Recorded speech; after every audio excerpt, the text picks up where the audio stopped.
Good morning, everyone. Good morning. Good morning. Welcome to the Center for Spiritual Living, Salt Lake City. Yeah, thanks to all those tuning in on our love stream this morning as well. Welcome, everyone. Let's sing. Let's get this going.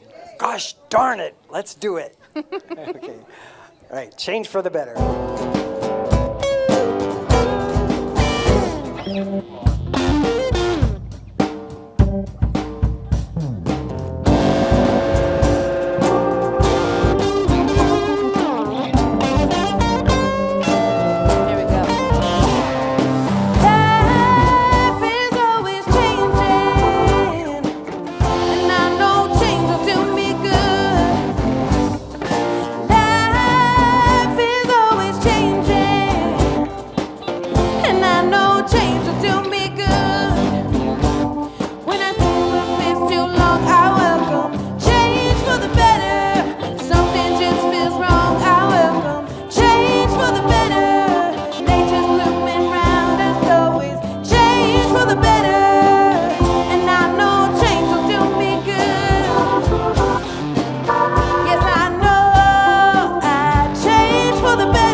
Yes, it's always changing. Happy Sunday, everyone.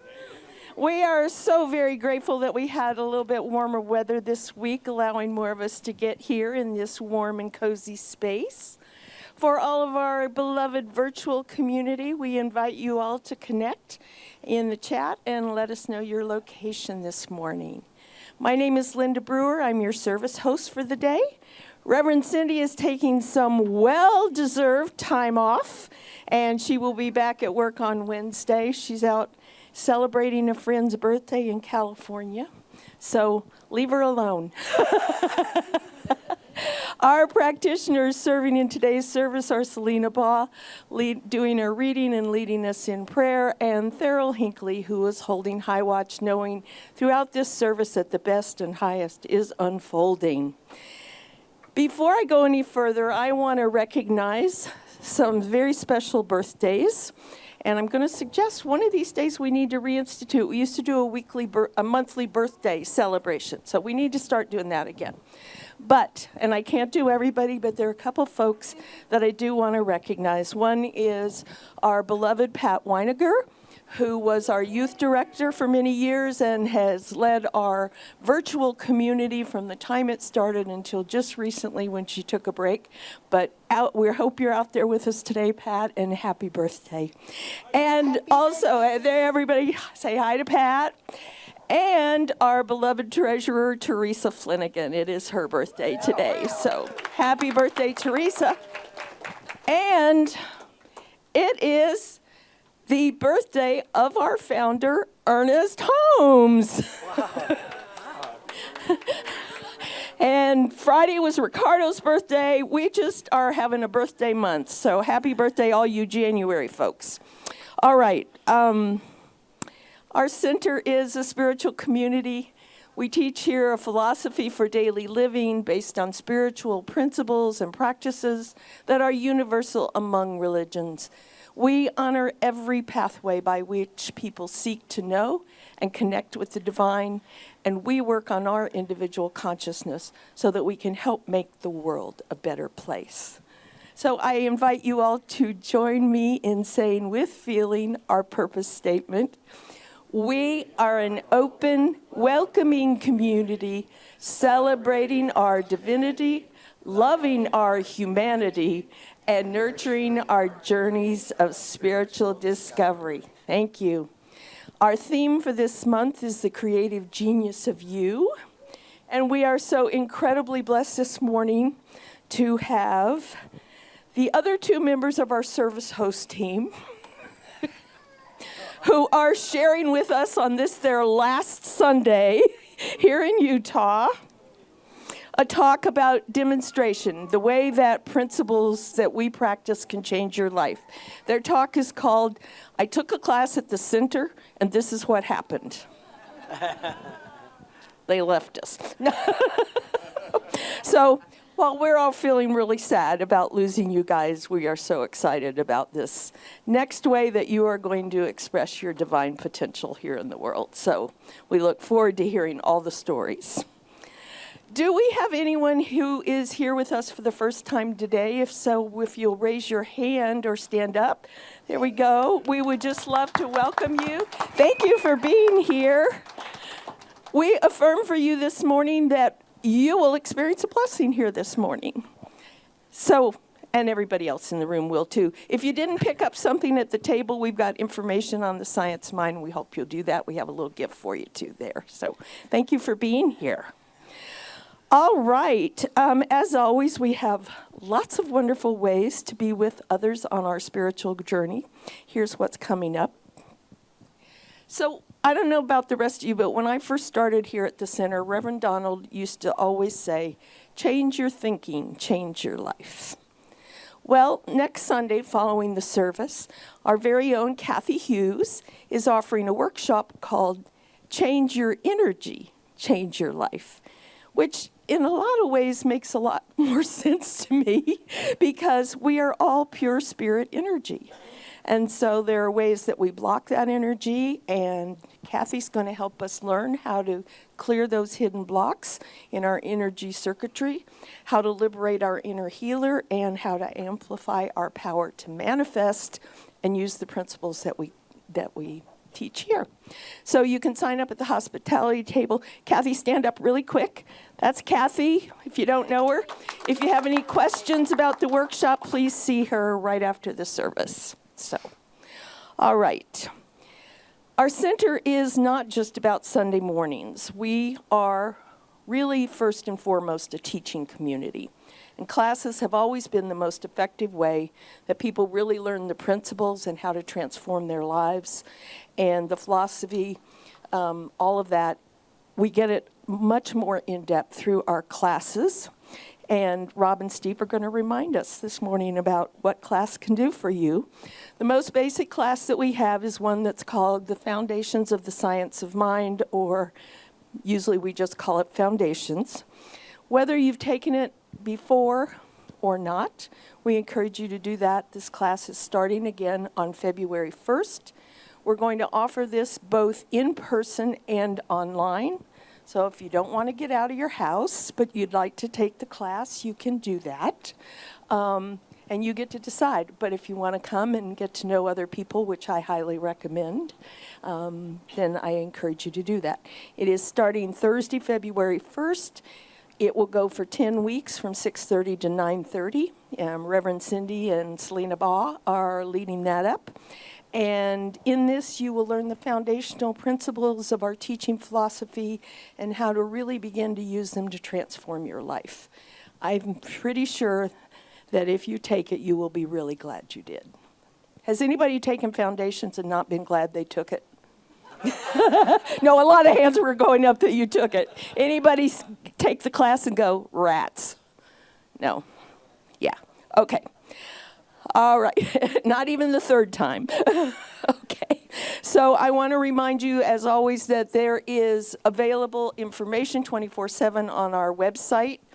People reach out to me at 10:30 or 8:30 in the morning and remind me that This is wrong. Please fix it. And I do. So it's pretty much up to date. So visit there 24/7. Our website is spirituallyfree.org. All right. As I always do, I remind you our center was founded on, it is grounded in prayer.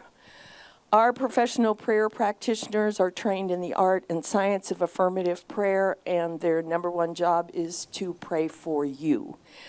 If you have anything going on in your life that's not working exactly the way you want it to, I encourage you to please get with a practitioner, allow them to do this sacred service for you.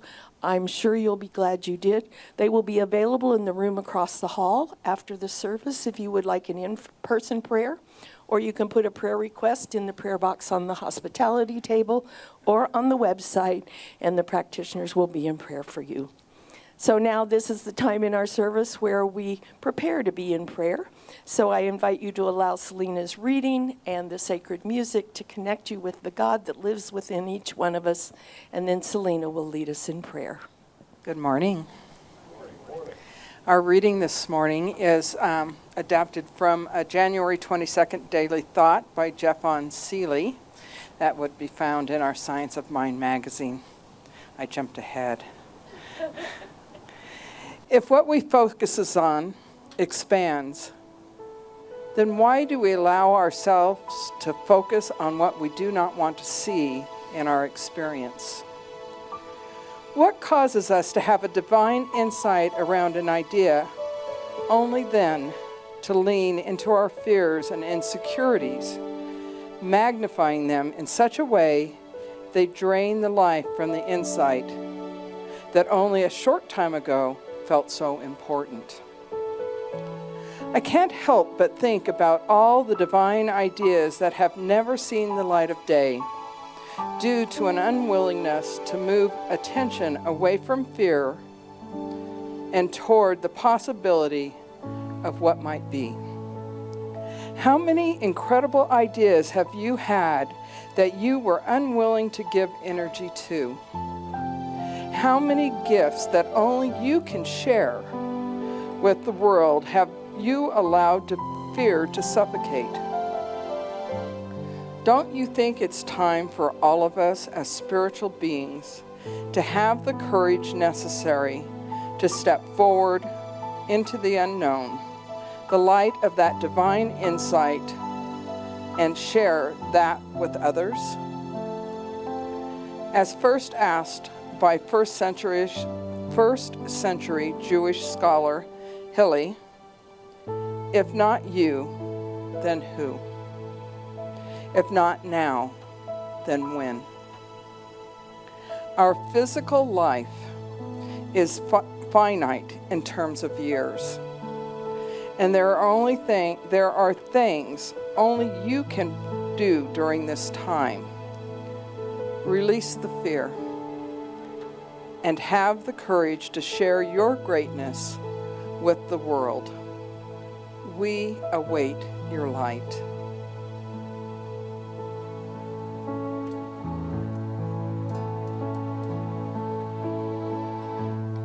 There is one love.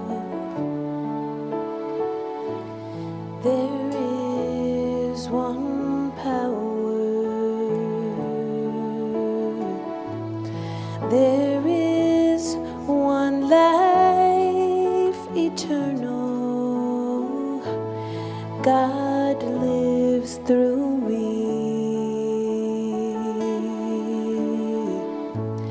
There is one love.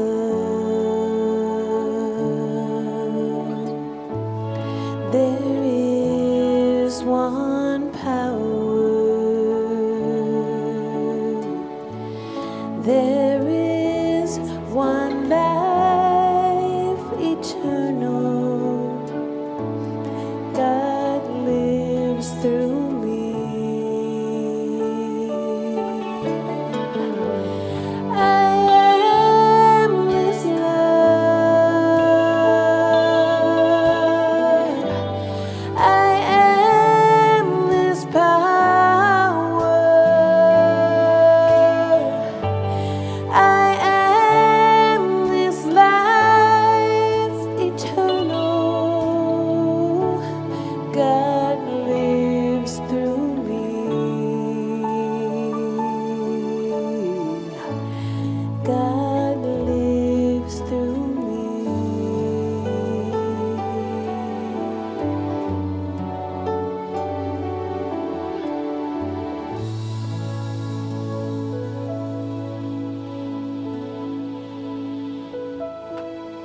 resting in those beautiful words. My heart is filled to overflowing with gratitude. Grateful for this day that we all get to share. Grateful for this philosophy, this beautiful music, the message to come.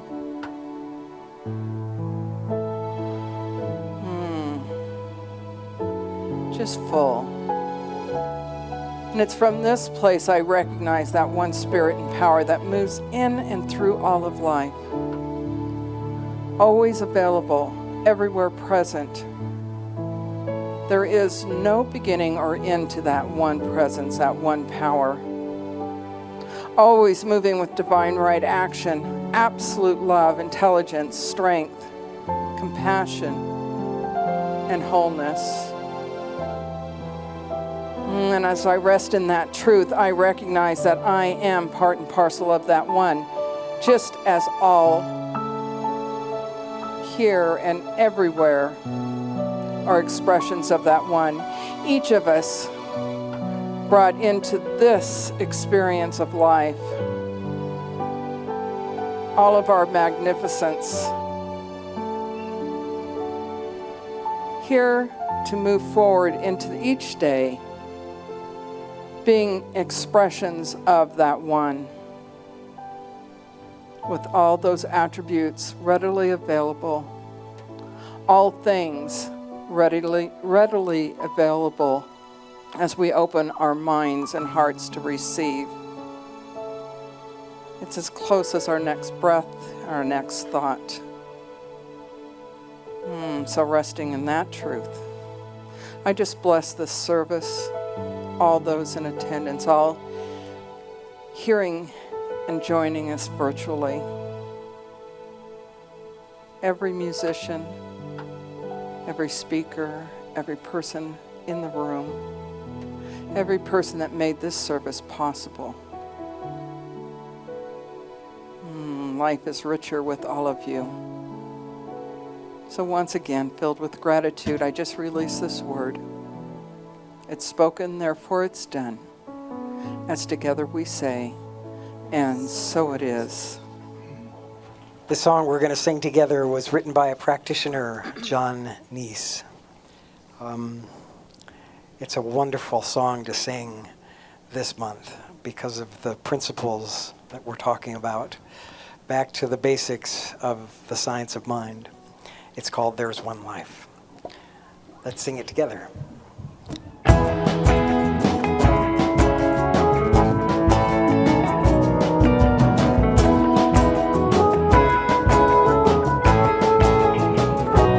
There is one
I'm so happy to introduce our special music today. We had this lady for the first time just last year. Wonderful, creative musician with a purpose in her music of shifting, changing lives. It's a wonderful healing message that she brings. Almost every song is about that personal experience of hers expressed outward to shift others. I'm so pleased to have her back. Please welcome Kristen Lyod. Thank you. Thank you so much. It's a pleasure to be back here and see all of you again. Thank you very much for having me. This song here that I'm going to share, my mom said, you really need to share Identity. That's such a good song. And just to give you a brief background so you know how the song came to be. When my parents first got divorced, when I was about 10 years old, there are the usual things you expect to have to grapple with as a kid, like who am I going to live with and who am I going to spend most of my time with. But the one thing I did not expect was having to grapple with my personal identity and who I saw myself as. Because since I spent most of my time with my dad's side of the family, and because there were negative sentiments towards my mom, I was encouraged to see myself more as a member of my dad's side of the family and less so as a member of my mom's side. And anytime I showed any kind of characteristics like, oh, that's kind of like your mom, that was not so good. And I went along with it because I was an impressionable child. And it wasn't until I became an adult that I realized the damage that had been done and how I needed to find myself again and embrace and learn to love the side of me that was my mom and her family. And so this song helped me do that. And without further ado, enough of the rambling, this is Identity. I had a different guitar I was going to bring today that sounds kind of like this one, and I left it behind because I didn't want to have to play without a strap. Man, this is good. Okay, here we go.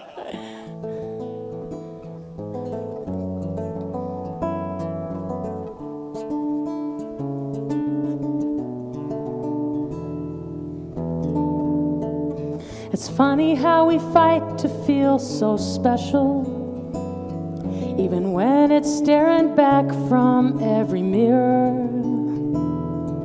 I guess it's hard to see what we don't believe in. If we only knew that faith could cure the fear. Still we keep hiding and trying to be a face that others want to see. But maybe, just maybe, we could be ourselves and finally be free to find our own identity. Be our own identity. Sometimes I do what other people tell me, even when my good heart sings for something else. I try and I try and I try and I try to listen. If I don't, my heart just goes back on the shelf. Still I keep hiding and trying to be a face that others want to see. But maybe, just maybe, I could be myself and finally be free to find my own identity. Be my own identity.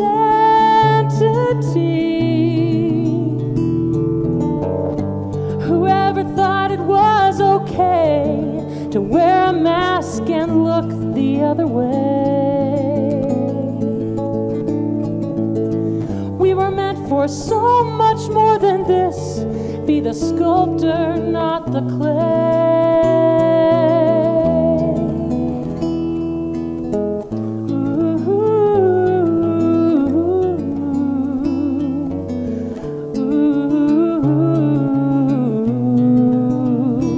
No more hiding or trying to be a face that you don't want to be. 'Cause maybe, just maybe, you could be yourself and finally be free to find your own identity. Be your own identity.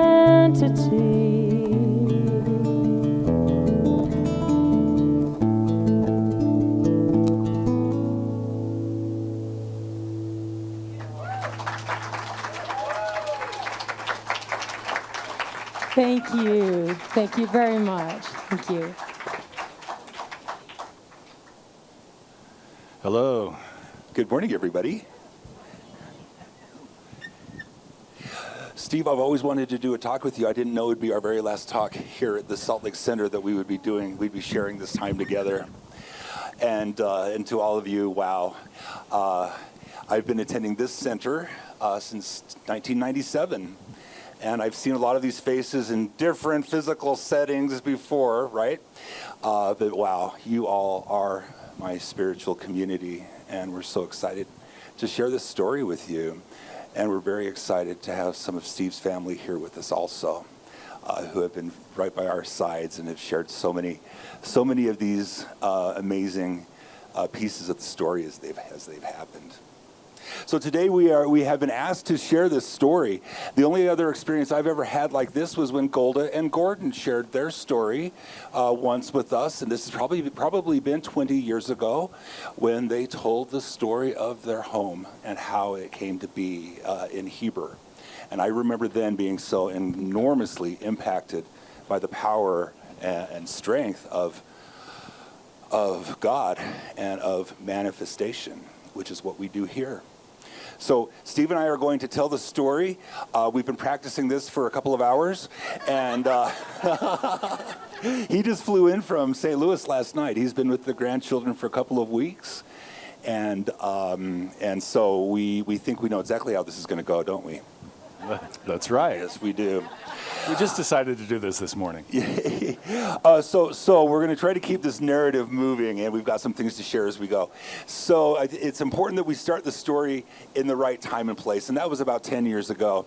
I had been fired from Deer Valley Resort again, and was home out of work and collecting unemployment, and not knowing what to do with myself. I was at the end of a terrible relationship.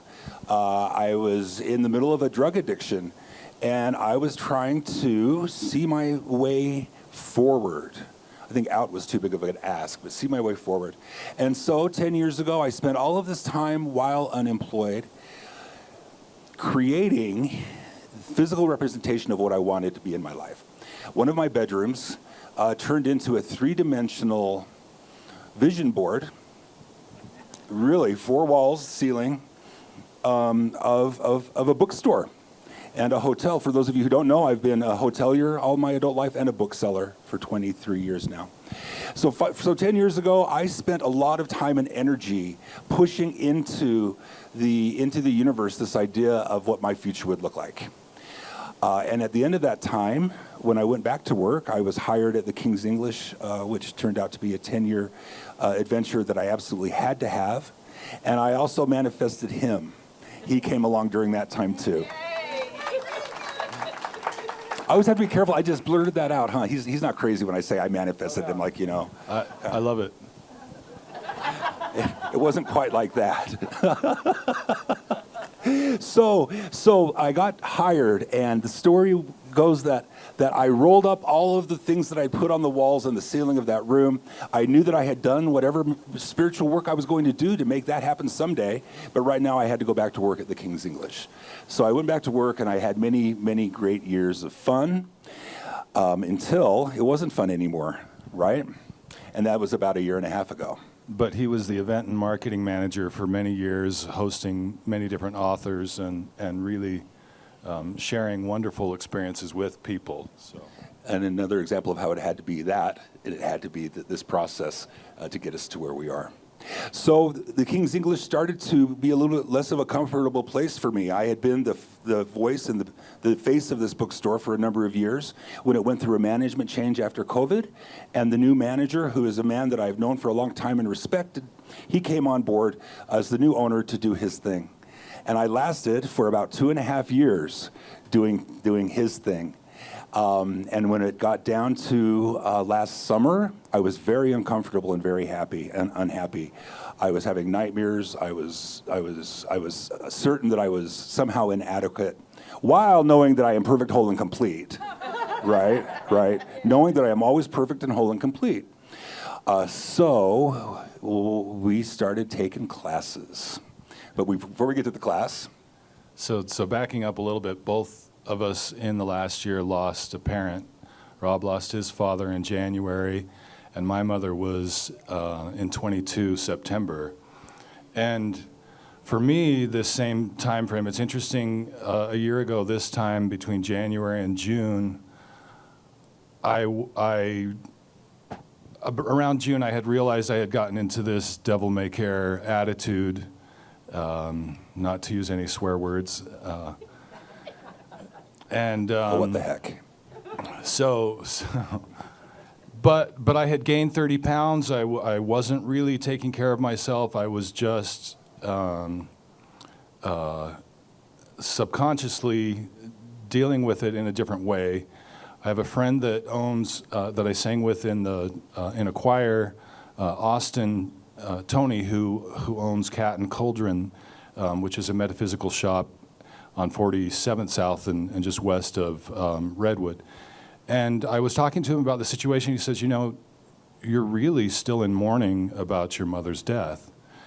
And so I thought about that, and he encouraged me to try a week's worth of meditation where I would light a candle, meditate for 15 minutes, set an intention, and then write in my journal about it.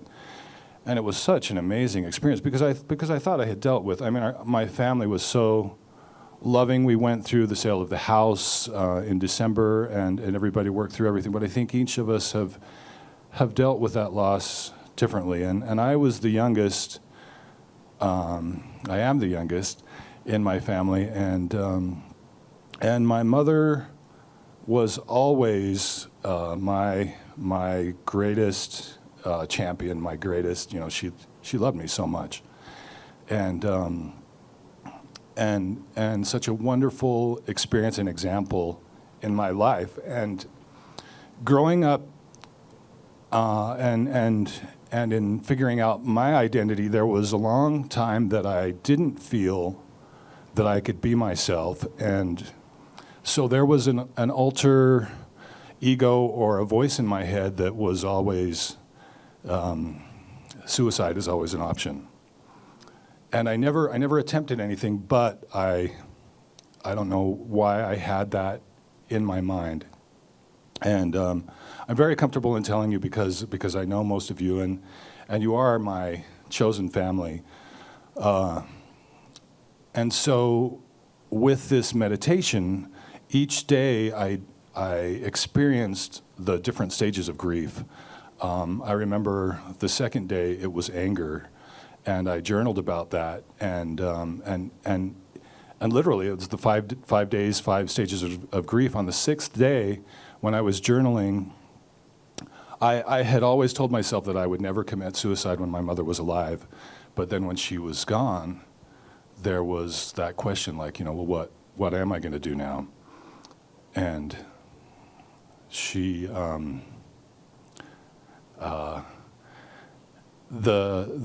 thing that I realized, and it was almost like a light came on when I was journaling. It was like, well, what about her legacy? And this it's like there should be a class on how to not cry while you're singing in public or while you're speaking in public. Yeah.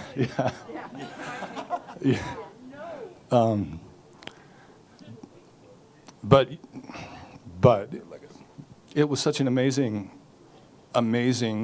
light that went on in my mind that was just, yes, Go ahead. And Steve realized that in a lot of ways his living was her legacy, and that whatever he would be going forward to experience. So I saw in Steve for a long time there a lack of willing to do things in a way he was adrift in the sea of his own life. And we didn't know what to do. We didn't know what would relight his fire or we would give him that focus again. So now we get up to this last summer, and we've been going back. I have a son and 3 grandchildren. In St. Louis, Illinois, 20 miles east of. Oh, sorry, we just in did Belleville. It's so confusing. We're moving to Illinois, not Missouri. St. Louis is in Missouri, 20 miles west of where we are in Illinois. Yes. So it's easy to get confused. So Belleville, Illinois. And the kids live in Mascoutah, 10 miles east. And they live in a little farm town in the outside of Belleville. So we've been going to visit. Steve has fallen in love with the kids and the grandkids. And then when Steve and I got married, it wasn't for some time after that he looked at me and he said, "Am I a father-in-law?" Yeah, the whole thing about getting then that means I'm a married. grandpa. Am I a grandpa? He I was said. like, wait a minute, I've never even been a parent. How can I be a grandpa? All right, so we've been visiting this place, and we've fallen in love with the city and with the area. And then this summer we visited in June. In June. So there's a 1.5-year-old girl, a 2.5-year-old boy, and a 9-year-old girl that it's been amazing to see. The 9-year-old girl has grown up, and we've seen her, once a year. We've gotten pictures all the time, but every time we had gone to visit, it was like, oh my gosh, what? How can we stay longer? How can we find a way to be a part of these children's lives as they're in their youth? Mm-hmm. So the summer came along, and we visited St. Louis in June. And then suddenly we got home. Okay, I'm going to take over this narrative. So suddenly we get home, and I wake up in the night to find Steve in the dark next to me in bed with the light of his phone casting, and I'm like, oh, what's going on? Zillow. Is it gambling? No, it's not gambling. Is it anything else? Video game. No, it's none of that. Oh, Pictures. Video games. It's once in a while a video game. But it was real estate. He had discovered inexpensive real estate in St. Louis and in Belleville.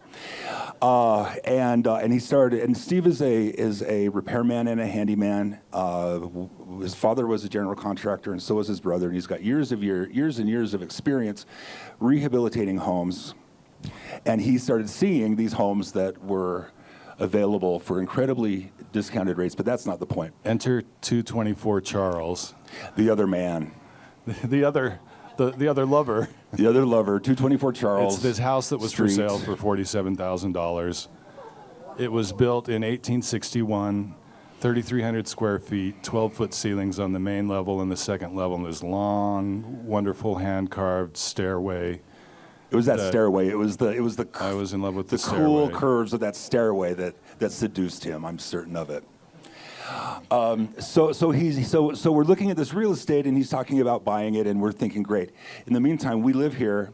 We have work here. I have a job here. Steve has a job here. We manage apartments for my mother. Multiple jobs. We've got lots of stuff going on.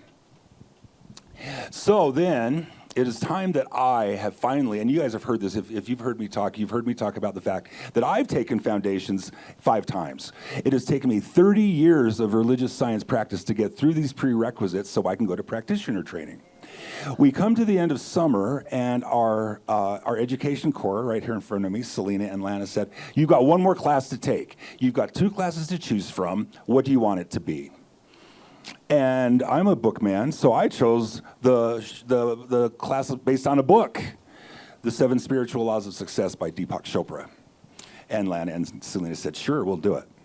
No sooner that we had done this than things started to change. With the very first class, the very first law is pure potentiality. The fact that we are each pure, absolute potentiality of any opportunity, any idea, any dream. Things started at the bookstore started to change for me. Suddenly, I could look at the people around me who were causing me pain, and suddenly I could be a little bit more compassionate. Or I could see, wow, if I'm pure potential, then that means even he is. and on and on. And so my heart started to soften, and I started to realize that maybe the universe had some other ideas in mind for me. So we had planned a vacation to Victoria, British Columbia, and beautiful Victorian city that happens to have a bookstore that's been a bookstore for 60 years in a building that was an old Victorian bank. Very grand columns and Granite columns, like a Greek temple. And we were in there and we thought, gee, wouldn't it be nice to have a building like this that we could have a bookstore? So then we came back here to Utah and tucked that memory of that beautiful, it's called Monroe's Books. Alice Monroe, the author's husband, opened it. And still struggling at the King's English. Well, we had another class, and this one was on giving. Second rule of spiritual success is on giving, and that giving includes sharing. So if I am talking to someone, share a prayer. If I have a gift to give that gift. Always without the expectation, which is another huge point. Never expect anything. And I found myself shifting again. But this time I was shifting in a way that made me feel strong and powerful. And I went to my boss and I said, we both know this isn't working out. I am your greatest employee ever. I am the boss of all of your other employees, but this isn't working. And I suggest that you consider firing me. Let me go. Let me go. I'll collect unemployment, and I'll do my own thing. This, by the way, was in a whisper. I was in his office, and we were going back and forth and telling each other exactly what we thought of each other. That was not the most spiritual conversation. But oh my God, I had to get it off my chest for the first time in my life, and I did. And so, in rapid order, he heard my words, and 1 week later, on Thursday, I met with Reverend Cindy in her office to pray for divine right action for every single thing that was happening for us, that there was nothing out of order with any of it. That was Thursday morning at 10 and 11, and at 11 o'clock on Friday morning, I was let go. The King's English let me go, and the idea here was that I was able to create the narrative about my release, and this is where everything shifted, everybody. This is where it happened, because right now I had to declare to the public and to the press that we parted as friends, that the King's English and I are friends, and that I'm going to open a bookstore. And putting it out there in the world was the first boost that when we knew that something was about to happen. I was not going to work for anyone again. We were going to open a bookstore, but we didn't know where. And also simultaneously, I had been on the board of trustees, and I had seen and actually decided to double what I had been giving as tithing. And that was an interesting experience for me because I like to hold on to what I have, and so that law of giving related to this situation also helped to manifest, I believe, what was going on in our lives and what helped these puzzle pieces come together. So this whole time I had seen this home that I was in love with, wanting to purchase and fix up. I was sketching different. It had been divided into 5 separate apartments, and the city had declared that it needed to be put back into a single-family residence. And so we were going to in the first week of November to see the grandkids, and we were going to get to see this home. Well, the week prior, the realtor called me up and said, I'm sorry, it's no longer on the market. It's no longer available. But we arrive in Illinois, and we went directly to the house. Anyway. He's touching the door. I walked up to the front door, and I said, my first love, I'm sorry it didn't work out between us. He did. And so we were there during the week, and ironically, a day after we got back, it was on the market again. But that's a different story. Yes. All right, so the second I said that I want to open a bookstore, and this was the day I got fired, I came home to Steve and I cried for half an hour. I went out to run some errands and I came back home. Steve had gone to work. I was alone in the house and I thought, I'm exhausted. I'm sad. I've been fired. I've got to take a nap. So I lay down on my bed, closed my eyes, and everything happened. All of a sudden, there was a bookstore. All of a sudden, it even had a name. All of a sudden, there was all of this potentiality. All of a sudden, I could see next steps into how I could make it happen for us. The connections I have in the book world here, the education that I could immediately click into. So that very day, that very Friday afternoon, I was back on the phone with friends in the community saying, can I work with you? Can I volunteer with you? I want to keep selling books because we're going to open a bookstore. I went and got a quarter of a cord of wood to meditate and to light and burn in our fireplace. That was all part of it. It was we really did gear ourselves for what we had a feeling was going to be something big. Everybody told me if I was going to be unemployed, I could take naps and read books. I haven't done either one in 3 months. It's just been insane. So daily meditation. And in the meantime, we know that it is going to be a spiritual process. And so I plug back in with my spiritual partner, who is Alana, and Steve and Selena are very tight. So we also knew that we needed to lean into what we know from here, that we need to lean into believing in our pure potential and believing that it's all possible. So when we were there, we have a friend that's on Main Street that owns several businesses, and he is in the Chamber of Commerce. We talked about the concept of a bookstore in Belleville, and every answer that we got with every question was yes, and it was amazing to hear that support. We weren't quite ready to fully leave. Rob was still thinking the idea of where could we find a bookstore in Salt Lake City. Yeah, and we work for my mom and manage her apartment. And we have a housemate. We have an apartment in our basement that we had. So we've got people that rely on us. We have cats that rely on us. There was a lot to be done. So I also immediately started realizing there's other things that we have to treat and move our feet. That's what we believe here, right? Faith without acts is dead. And so I started a business plan. My buddy who owns a bookstore here in town agreed to let me volunteer for him a day a week as a bookseller. And he said, oh, and by the way, here, take my business plan and use it as the foundation for your own. So that became something I started working on every day. I started learning more and more about resources to help me build this business plan, and I magically found a mentor at Southern Illinois State University in the Small Business Planning Center. I'd never heard of any of this before, and the director of that place is now my mentor, and we're wrapping up our business plan now.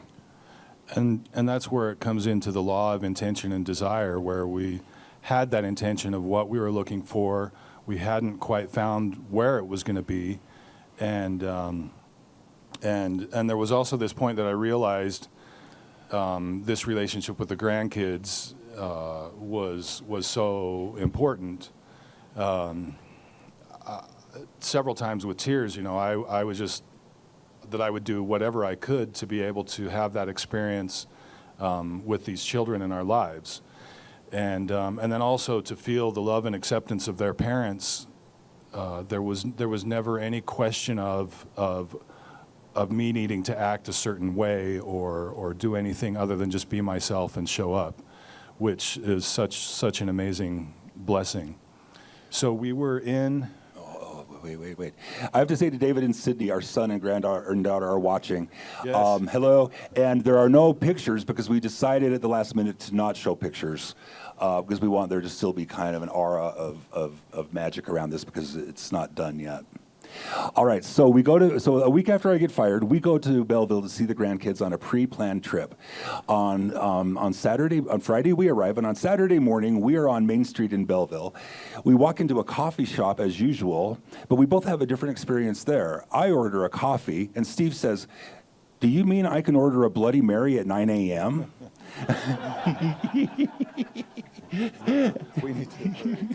And so anyway, so we have coffee and we have what we need to get our morning going, and we're walking down the street and we look up and we see a 110-year-old Former bank that was a jewelry store. former and it was bank. so fancy, and we were like, wow. It looked like a Greek temple. I wonder if there's another building in town that could be. Oh, that's right. And then we saw ours. There are two so- buildings in town. One's a jewelry store, and one is an insurance company. So we see this building, and we decide that, wow, this is amazing. Steve touches base with our friend on the Chamber of Commerce, who says, well, why don't you ask him if you could lease some space in that lobby for a bookstore? So we did. We marched right in with no fear at all, because we have no expectations. We cannot have any expectations. So we walk right in, introduce ourselves.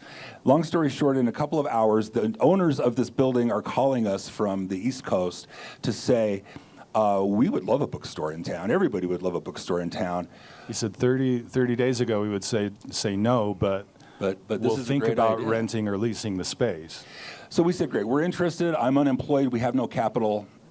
We have nothing. Love your building. Love the place. Hope to play. We'll be in touch. So we come back here, and we are pounding the pavement for capital and learning the hard way about a lot of things. But we do realize that we live in a home here in Salt Lake City that could be the key to all of our prayers. But before this happens, the week of Thanksgiving, we contact the owners of this building and tell them we're still interested. And they said, well, that's good, because you better move quickly, because we've decided that renting it to you makes no sense. It's too expensive, there's different variables, but we'll tell you what, we'll sell you the building. If you want it, we'll sell it to you. But you have to move now, because it's not on the market, and if you don't buy it now, it's gonna go on the market next week. So then we have two real estate properties that we're interested in, both that need a lot of work, and the house that I was in love with needed to be set aside, because we needed to find something that we could move into that was move-in ready. Yeah. So Charles Street was going to cost, so we were finding out, cost hundreds of thousands of dollars to get it move-in ready. But it was also a little side note. There was when it came back on the market, I went to see it, and then there was a lady that came afterwards from the Preservation Society, and quickly I realized that her pockets were deeper than mine. So swallowing my pride, I sold myself to her as an interior designer that could help her design her space. Which is another example of just opening your mind, your heart up to whatever it is possibly going to be. When you told me this story after the fact, I couldn't believe it. The law of detachment, and not having the need to hold, the monkey with the hand through the cage, holding on to a specific thing, to an apple outside the cage, when I had an apple behind me the whole time. And so that was an interesting, all through this class that we were doing, law of intention of desire and then law of detachment, that we were having these experiences. It was so amazing how timing was just synonymously flowing together. And about that time, all of us figured out at the same time, oh my God, we're taking a class. Everything we're learning in the class is coming out in our lives as demonstration of this amazing experience. And it could really be no other way that we look back at it. So we returned to Utah. Go ahead. So December 8th, Lana Cairns came over, and we were struggling still how we were going to put this together to make it work. And you want to talk about that treatment prayer? Yeah. So Lana came over several times to the house, and we'd light a fire and have candles, and we'd pray, the three of us together. And in this particular prayer on the 8th, we knew we had to get some focus, because we're going to possibly buy a building and build a bookstore in it, but we have to have a place to live. And despite Steve's deep love for Charles, something else probably needed to happen. So we prayed on it. And once again, we said we want everything, didn't we? We want it all. And this was going out on such an emotional, spiritual limb at those moments. But we prayed for everything. We prayed for absolutely every angle that we needed to be covered, and knowing that it would be, knowing that we didn't have to worry about how. So that day we prayed about finding a house that we could live in. And the next morning, 45 Pennsylvania. 45 Pennsylvania Avenue was on Steve's phone. Wonderful house that's listed for $100,000, move-in ready. And long story short, they're both under contract, set to close on the 31st of January. So we're still in the middle of the process. Yeah, we're definitely in the middle of the process. And the thing about the middle of this process also has been like the waiting game, and how can we keep our heads on straight without worrying of what could possibly go wrong. And really it is, again, that affirmative prayer that we are continually meditating and affirming that things are going to work out with the path of least resistance, with what is good for us in our lives, and trusting that if it's not good for us, then it's not going to happen.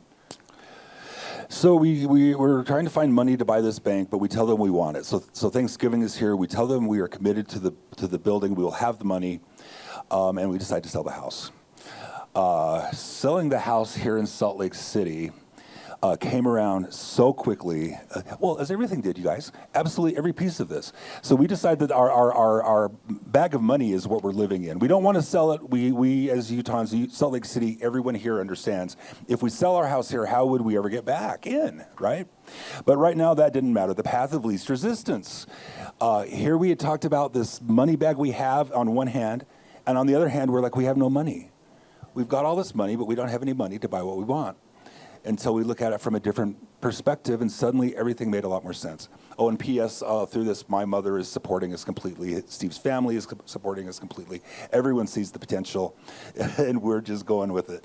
So on December 9th, we agreed to sell the house. On December 10th, the realtors, dear friends through the bookstore, say, we'll sell your house, but it's December. It's cold, it's Utah.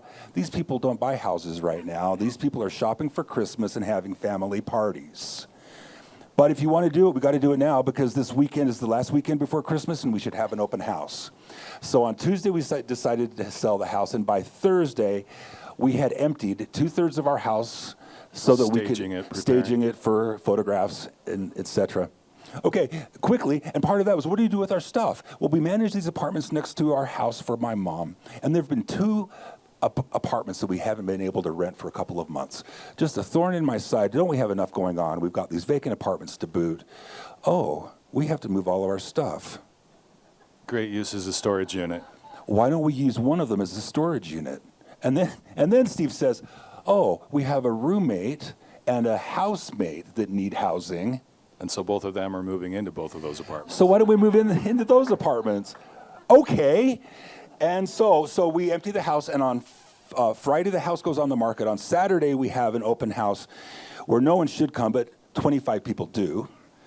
The first person came 3 hours early, and I was like, hey, welcome. The open house isn't until noon, but let me show you the backyard. And I chatted them up for a while, and ultimately they're the ones who bought the place. Who put on the house. And by the following Tuesday, we were under contract. So the house is done. And our house closes on Tuesday of this week. So everything is falling into place. We get an apartment manager for my mother. There's a local apartment manager who is very much like her and is going to be able to take care of a lot of those things that we have been taking care of. So that's all working out. And then we get to Christmas. Christmas passes. We've made our deposits and the earnest money on the buildings and so forth. And on January 1st, we drive Steve in his car to St. Louis. Oh, because he's got a job. He's already got a job lined up. And in essence of time, there's so many stories and so many ways that Spirit has showed up in our lives, and we are so grateful and happy to share. There was one major thing, though, when we were thinking of opening a bookstore in this community that's revitalizing their main street, and the experiences that Rob has had with bookseller events and people, that it really is a third space where people go to. You go to work, you go to church, and then you go to these other places to hang out. And so we're really setting up this place in the community that is classified as a book desert at the moment. And again, it's been so amazing in the last 6 weeks. Everyone that we've talked to there either know the building or are so excited about downtown in Belleville. And of course, I've resisted sharing any posters on post pictures on Facebook just because until it's in our name on the 31st, we want to make sure. But he's telling everybody, and everybody that he's encountered in Illinois is so excited and want to work with us because we know that book people are book people, and everybody's going to want to be a part. But there was a moment when it was like, okay, this is actually bigger than us. It's not just a feather in our cap. It's not just something that's good that we're doing. It is a service to a community. There was a lady in the salon that's business and marketing tequilas and how much money she can make. And I said, it's really something we're doing because it makes us happy and it's going to help people be happy. It's giving back also. It's not. When she said to you, are there money in books? No, there aren't. But there is knowledge in books, and that's the important point. So that takes us to our final law in the class that we realized this was for us, and that is the law of Dharma. Dharma is your calling. Dharma is your spiritual reason. And when we realized that we had our hands on something that would bring other people knowledge, we knew we had something there. Belleville is east of St. Louis, 30 miles, and directly between Belleville and St. Louis is the notoriously crime-ridden city of East St. Louis. In 1993, it had the highest homicide rate in the country. Its population has dropped from $93,000 in the 50s to 25,000 now. It's desolate, it's depressing, it's sad, and it's right next to where we are. Well, we've turned from a fear into an opportunity. We are embracing the racial inequalities, we are embracing the racial differences between everyone there, because that's what a bookstore does. Steve called us a third space, and I'm going to correct you just a little bit. You said the first place is home, the second place you said is church, but the second place is work. The first place is home, the second place is work, and the third place is where you go to be with the people you love. This church is a third space, a third place. This is where we go to be other than work and at home. That's right. So we know that this place has got a potential, and that by its nature, a bookstore is going to have this thing. Through my process, I've learned that I can embrace being gay and being Native American, and in doing so, that has enabled us to suddenly be eligible for a lot of financial aid that we had no idea was available before. Suddenly, there are bookseller organizations that are willing to give us huge amounts of money to support BIPOC event programming, and we're doing that because we're embracing exactly what we are. So here we are in mid-January. Steve came home last night. The house closes on Tuesday. The cars get shipped away on Wednesday. The movers are coming on Thursday, and we fly away on Friday. Yeah. So our bookstore is called Belleville Books. BellevilleBooks.com, net or org. We own it all. It's going to be a full-service bookstore, open 7 days a week in downtown Belleville. Parades march by our building year-round. Street festivals take place on the street year-round. And all they've needed all this time was a bookstore. So thank you all very much for your love and your support through all of this. We treasure you all so much. Oh my God, one more thing, Raj. One more thing. What? You got one? The Center for Spiritual Living. Where are we going to go to be with people like you? Online. Well, that's indeed what we're going to do. The first thing we're going to do is use these services to share there. But we realized that there was a Center for Spiritual Living right in Belleville up until the time of the pandemic.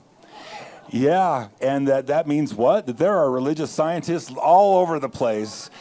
And so as soon as we get on our feet, we're going to start a study group and do something in the church for the public every Sunday morning.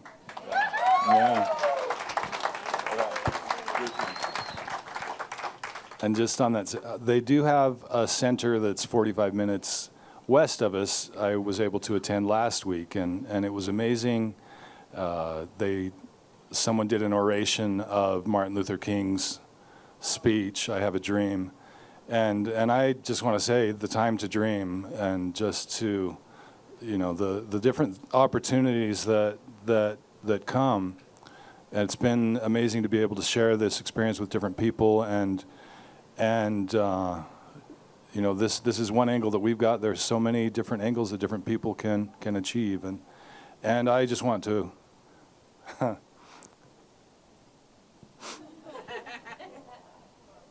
I want to express my love for you. It's so I mean, thank you. What a wonderful place to be. Thank you. And thank you to my family for coming here. Also, please, everybody give them a hand because they're so fabulous.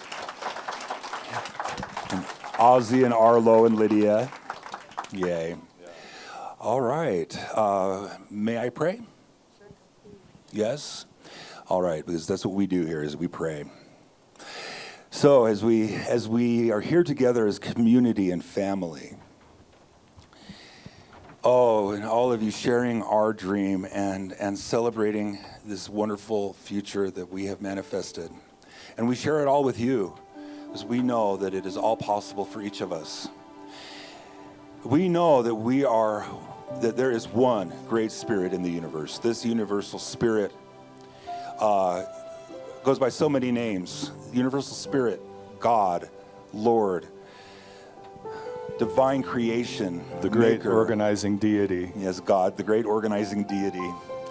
Buddha, Muhammad, whatever you call it and wherever it is spirit. All of us are on one path following spirit. And because there is only one spirit, we know that we are part of that spirit. It's undeniable that if spirit created all of this, spirit created us. If spirit created us, everything in us is God. Everything in us is spirit. Everything we express, everything we think, everything we feel is God. There's nothing too small. There's nothing too large. There is no bad. There is no good. There is only God. Only God. Only God. And today, we celebrate that. We celebrate our friendships. We celebrate love. We celebrate this center that has brought us together. This center that exists in prayer and in reality to hold us up, to hold us together, and to move us forward into the individual directions of our own divine light. Because we are each spiritual beings having human experiences. We are grateful. So grateful. So grateful for everything and everyone. Gratitude is where it's at. An attitude of gratitude is salutary, and we rest in that constantly, and are so grateful for everyone here and for everyone within earshot of our voice and for this experience with you today. So, we set it free, we let it be because we know that it is so and it is perfect just the way it is. And together, please say with me, and so it is. Amen. I am so blessed. I am so blessed. I am so grateful for. All right, we're going to move into our giving portion of our service. This is a part of our service that we believe is very much at the root of what we are, and that is sharing and giving and abundance. This center exists for our abundance. This center exists because of our willingness to share and to create space for us to join and to gather. So as there are many ways to share. You can share by putting money in the basket. You can share by text to give online. You can share by sharing your abundance, your overflow with whatever it is that spiritually feeds you. We're so grateful for the eternal nature of abundance, and we know that as we give, so we receive.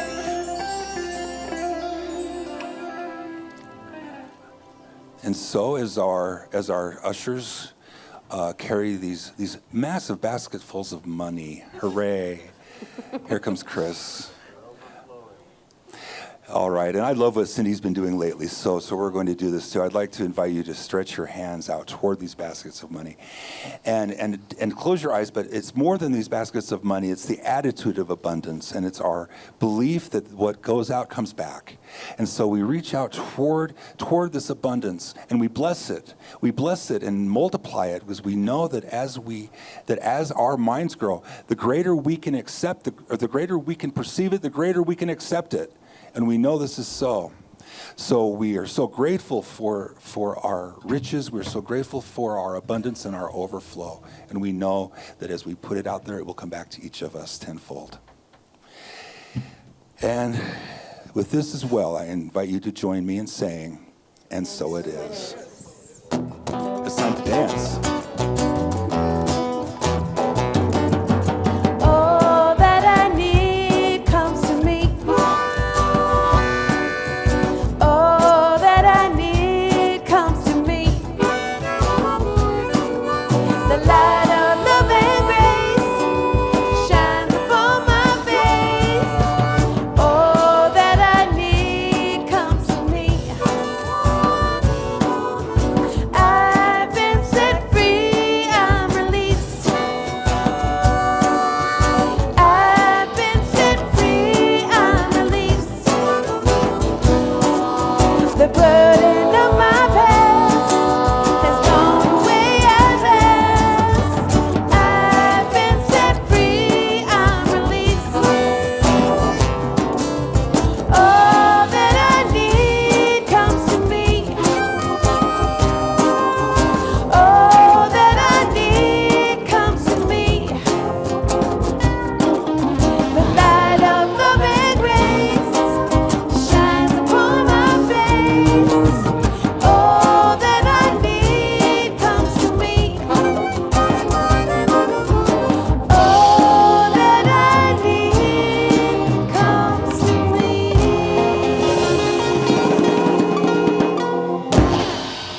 Hey, that's out.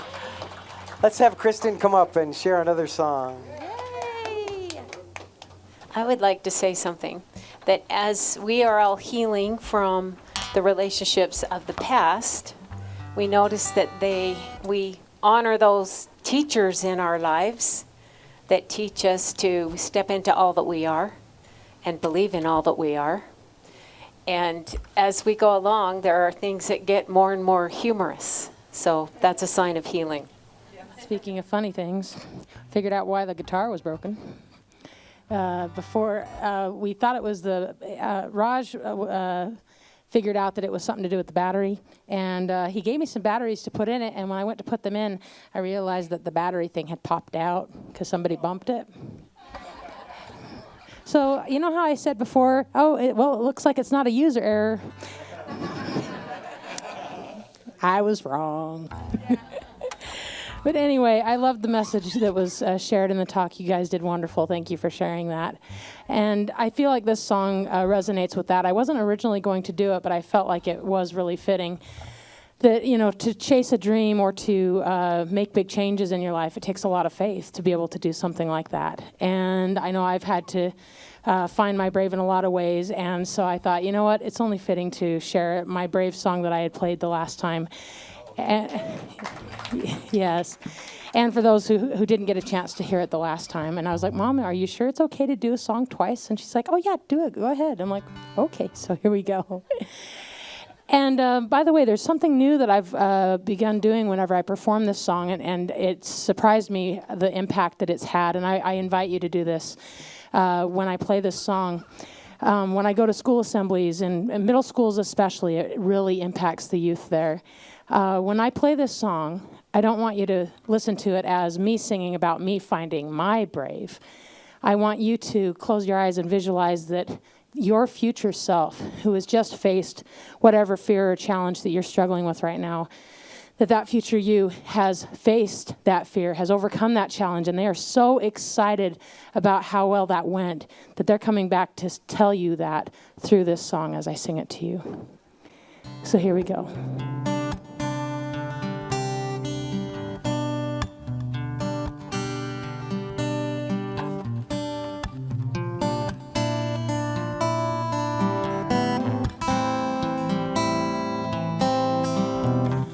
Afraid of bugs, afraid of heights, afraid of cold and dark long nights alone.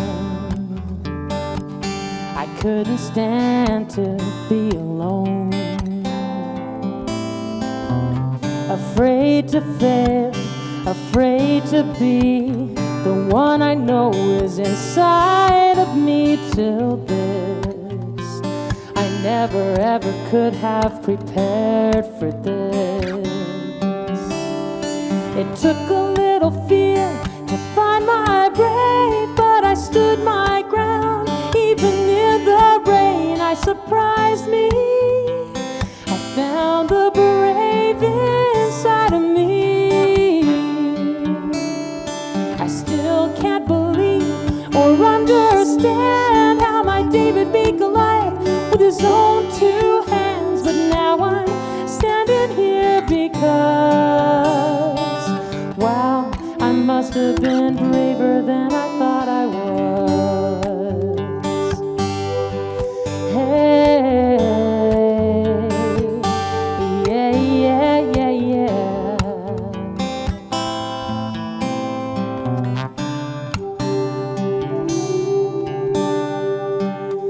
Don't jump, they say, don't try. You're better off watching your life roll by from here. So why do I want to get out of here? Just play it safe, they say, and play it still, 'cause there's a big cliff beyond that hill you'll fall. But what if I lost it and gained it all? It took a little fear to find my brave, but I stood my ground. Even in the rain, I surprised me. I found the brave inside of me.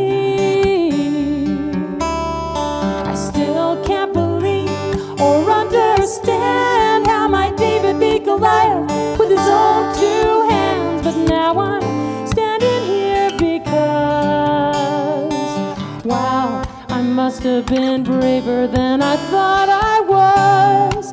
Braver than the dark, the damp, the cold. I found my brave, my strong, my bold. Just when I thought I couldn't win, I met the me within. It took a little fear to find my brave, but I stood my ground even in the rain. I surprised me. I found the brave inside of me. I still can't believe or understand how my David beat Goliath with his own two hands. But now I'm standing here because, wow, I must have been braver than I thought I was. Hey, yeah, yeah, yeah, yeah, yeah, yeah, yeah. Hey, yeah.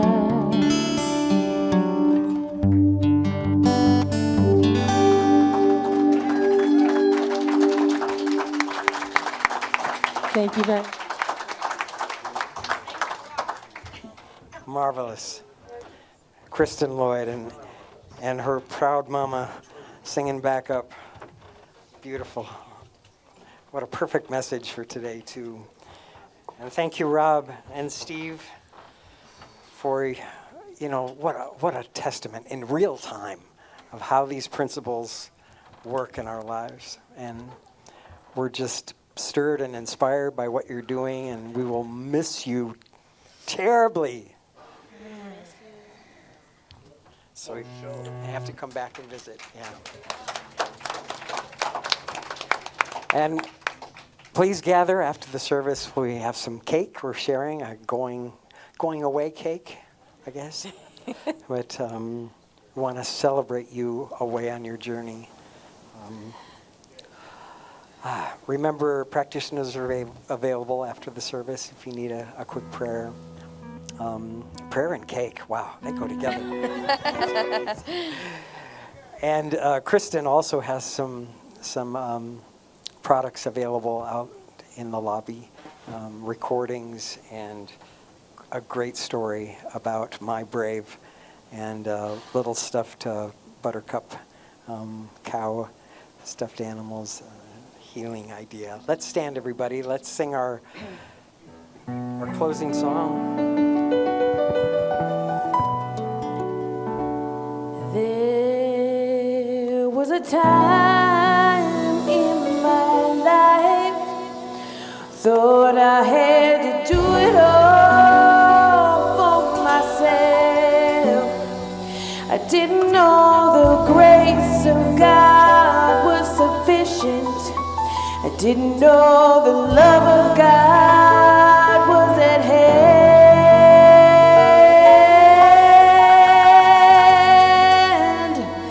But now I can say,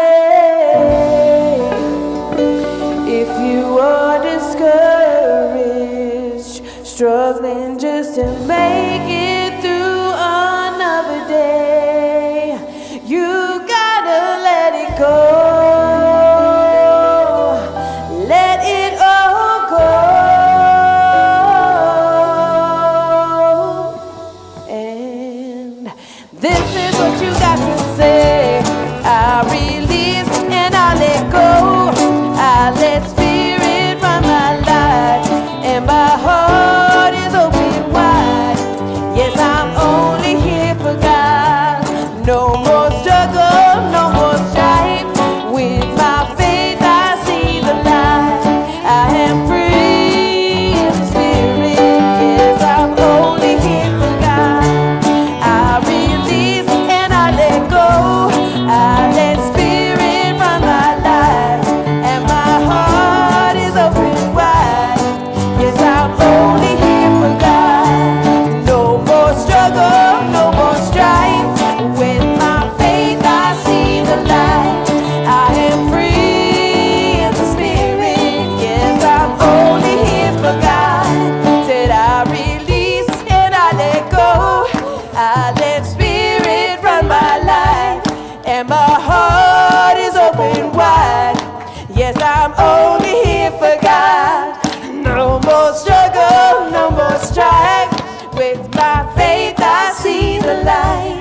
I am free in the spirit. Yes, I'm only here for God. One more time. I release and I let go.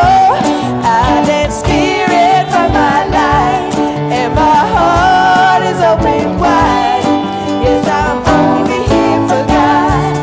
No more struggle, no more strife. With my faith I see the light. I am free in the spirit.